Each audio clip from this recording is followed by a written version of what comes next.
ছেলেদের গায়ের উপর যেন কোনো থাবা না আসে বা কোনো গুলি না হয়, ওই জন্য সবসময় নারীদেরকে সামনে দেওয়া হয়। তো আন্দোলনে সব জায়গায় নারীদেরকে প্রথমে দেওয়া হয়েছে, এখন এসে নারীদেরকে সবার পিছনে দেওয়া হয়েছে।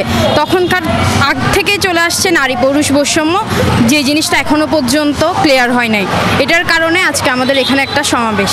যারা ওই দিন 16 তারিখ, 17 তারিখ, 4 তারিখ, 5 তারিখ নারীদের উপর হামলা করেছে, সেটা পুলিশ হোক, ছাত্রলীগের নেতা হোক, যেই হোক, ওদের বিচারের আওতায় আনা হোক। এখনো পর্যন্ত ওরা কেন নারীদের টিটকানি মারতেছে, বাজে বাজে কথা বলতেছে, এখনো আমরা ওই জিনিসগুলো ফেস করতেছি। আমরা এটা থেকে পরিত্রাণের জন্য আজকে এখানে একটা সমাবেশ। যখনই আমরা ফেসবুকে বা বিভিন্ন সোশ্যাল মিডিয়াতে আমরা পোস্ট করেছি, আমাদেরকে বারবার বলা হয়েছে এটা ডিলিট করা, এটা ডিলিট করেন।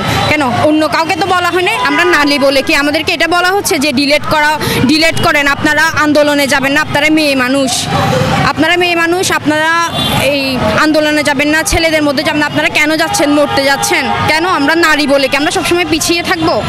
আমরা তো পিছিয়ে থাকবো না।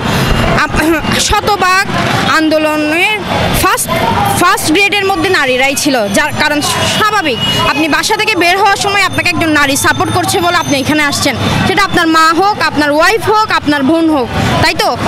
সো এখানে আন্দোলনের মধ্যে ফার্স্ট গ্রেডে যারা ছিল সবাই নারী ছিল। ওদেরকে সামনের দিকে যেন মানে ছেলেদের গায়ের উপর যেন কোনো থাবা না আসে বা কোনো গুলি না হয়, ওই জন্য সবসময় নারীদেরকে সামনে দেওয়া হয়। এখন কেন নারীদেরকে পেছনের সারিতে ফেলে দেওয়া হয়েছে?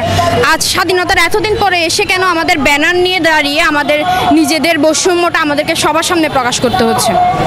আমার এইটাই চাওয়া যে এই বৈষম্যটা কেটে যাক।